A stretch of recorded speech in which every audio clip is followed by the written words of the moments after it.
Hey Duke, Isaiah Evans is the best player Duke has to offer. And this guy answers a big question for the team. Before the news, click the subscribe button in the video description and help the channel so you can continue receiving Duke news. Evans has gone from being just a promising player to becoming the clearest answer to the main questions surrounding Duke basketball this season. In a team that already showed solidity, defensive intensity, and collective organization under Jon Scheyer's leadership, there was a question that persisted throughout the campaign. How far could this group go offensively if all the responsibility remained concentrated on a single player? This question wasn't rhetorical.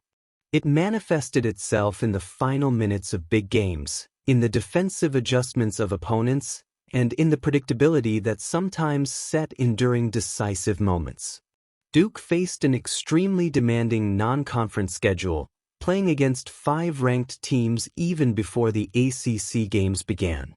Wins came, the overall performance was positive, but the path revealed a clear pattern.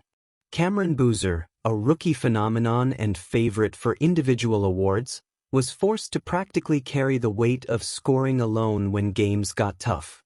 His numbers are impressive: 35 points against Arkansas, 29 against Florida, 23 even in the loss to Texas Tech at Madison Square Garden, but they also exposed a warning: no elite team can sustain a long run depending on only one offensive source. The big question was posed directly: who would be Duke basketball's reliable second offensive option? Internally, the feeling was always that the answer was already within the roster. Isaiah Evans began his second season in Durham with high expectations, seen nationally as a strong candidate for breakout success. After a more restricted first year, playing the role of a solid defender and three-point shooting specialist, he was promoted to starter with the clear mission of expanding his impact. The beginning, however, was uneven. In the first 5 games against ranked teams, Evans averaged modest numbers for someone projected as a key player, with low shooting percentages and limited participation in some decisive matchups. The loss to Texas Tech, when he attempted only 4 shots, symbolized a moment of collective frustration. Duke needed a consistent second scorer, and although Evans' talent was never questioned, he lacked the consistency that transforms potential into real production. This turnaround began to take shape with the start of the conference season. Far from a one-off explosion, Evans found rhythm, confidence, and clarity of role. In the 6 ACC games, his averages jumped significantly, surpassing the 20-point mark, with much higher efficiency in both field goals and three-pointers. More than the numbers, what changed was how he started scoring, and when he started scoring, Evans ceased to be predictable. His off-ball game became a constant weapon, punishing defenses that relax for even a second.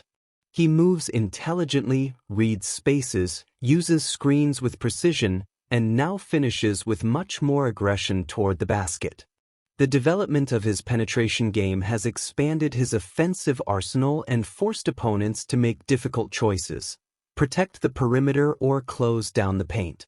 This offensive ambiguity was exactly what Duke basketball was missing. With him assuming this complementary leading role, the dynamics of the blue team changed. Boozer ceased to be the only escape valve in moments of pressure, the ball circulation gained fluidity, and opposing defenses began to pay dearly for double-teaming prematurely. The result is evident both in the collective performance and in the winning streak, with Duke reaching a new offensive level and sustaining a consistent series of victories in the conference. Isaiah Evans not only answered Duke basketball's big question, he redefined the team's ceiling. His evolution transforms a very good team into a truly dangerous group in March, capable of winning in different ways and with multiple protagonists. On the eve of their next game at Cameron Indoor Stadium against Wake Forest, the situation is clear: Duke is no longer looking for a second offensive option. It already exists, it's established, and its name is Isaiah Evans. If you agree, subscribe to the channel using the link in the video description.